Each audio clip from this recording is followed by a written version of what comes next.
안녕하세요. 율럽TV입니다. 내일이면 마지막 회인데 오늘도 이렇게 답답함만 안겨줄 수 있는 건가요?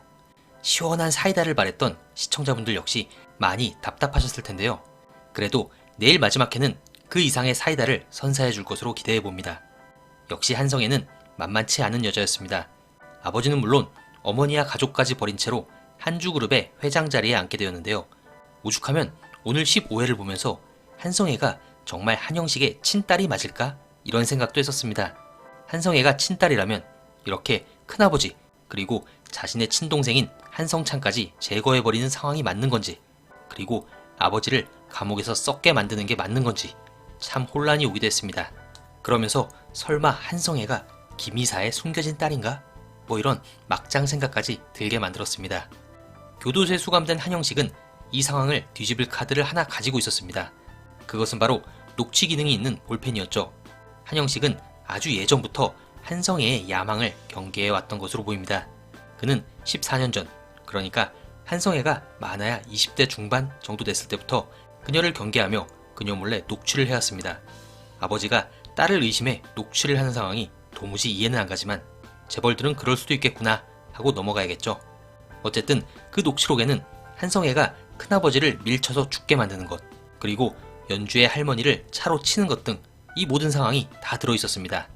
조연주와 한승욱, 그리고 안유준, 김이사, 노학태로 구성된 어벤져스 팀은 한성애를 무너뜨리기 위해 그 녹취록을 한성애의 회장 취임식 때 전격 공개하기로 합니다. 그러나 한성애는 사전에 노학태를 매수했고, 노학태는 그 녹취록을 한성애에게 넘기며 모든 계획은 물거품이 되고 말아버리죠. 아마도 많은 시청자분들께서 노학태의 배신에 깜짝 놀라셨을 텐데요. 그러나 이것은 모두 조연주와 노학태가 꾸민 전략인 것으로 보입니다. 즉, 노학태는 또다시 이중 스파의 역할을 한 것이죠. 그리고 그렇게 된 데에는 조연주의 아버지인 강명국의 한마디가 큰 도움이 되었습니다. 강명국은 자신을 면해온 조연주에게 빚을 못 갚는 사람에게는 돈을 더 빌려주기 마련이다.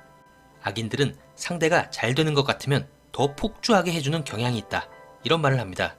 그렇게 쭉쭉 올라간 사람은 결국 꼬꾸라지게 된다는 말이었죠. 조연주는 여기서 큰 영감을 얻었을 것으로 보이는데요.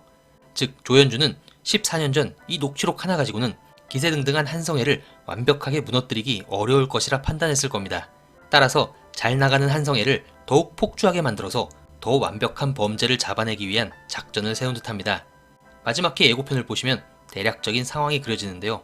한성애는 노학태의 도움으로 완벽하게 한주그룹의 회장으로 취임하게 됩니다. 그러나 여기서 멈출 한성애가 아니죠. 자신의 앞길에 방해가 되는 사람들은 전부 없애려고 할 텐데요.